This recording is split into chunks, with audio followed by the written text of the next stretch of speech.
இயேசுவுக்கே புகழ். இயேசுவில் பிரியமானவர்களே, இன்று நம் ஆண்டவர் யோவான் 13ஆம் அதிகாரம் 34ஆம் வசனத்தினூடாக இவ்வாறு நம்மோடு பேசுகின்றார். நான் உங்களிடம் அன்பு செலுத்தியது போல நீங்களும் ஒருவர் மற்றவரிடம் அன்பு செலுத்துங்கள். ஆண்டவர் எங்களிடம் மேல அதிக அன்பு வைத்திருக்கிறார். நாங்கள் எதிர்பாராத நேரத்தில் தனிமையை உணர்ற வேளையில ஆண்டவருடைய அன்பு நமக்கு ஏதோ ஒரு வகையில் கிடைச்சிருக்கும். அதை தனிப்பட்ட விதத்தில் எங்களை சில பேர் நிறையவே உணர்ந்திருப்போம். நம் இயேசுதான் வாழ்ந்த கடைசி காலம் வரை அனைவரையும் நேசித்து வாழ்ந்தார். பகைவரையும் அன்பு செய்ய வேண்டும் என வழிகாட்டியவர் அவரே.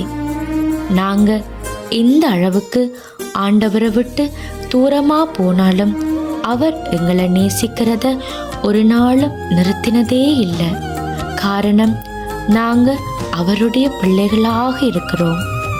அதே போலதான் பிரியமானவர்களே, நாங்களும் எங்களுடைய வாழ்க்கையில் எங்களுக்கு அடுத்திருப்பவர்களை நேசித்து வாழ வேண்டும். நாங்கள் வாழ்றது மிகவும் குறுகிய காலம்தான்.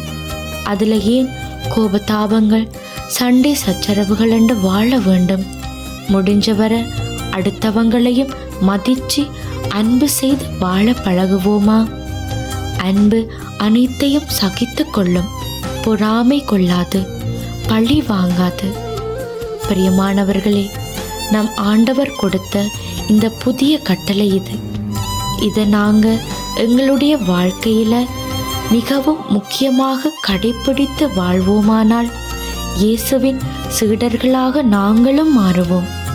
எனவேதான் பிரியமானவர்களே, எமக்கு அடுத்திருப்பவர்களையும் நாம் அன்பு செய்து வாழ ஆண்டவர் இன்று இந்த வார்த்தை நமக்கு கொடுத்திருக்கிறார்.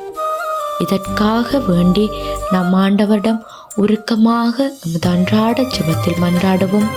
பிறரையும் நேசித்து வாழ தேவையான மனப்பக்குவத்தை நமக்கு பெற்று தந்தருளும்படி ஆண்டவரிடம் ஜெபம் செய்வோம். ஆமேன்.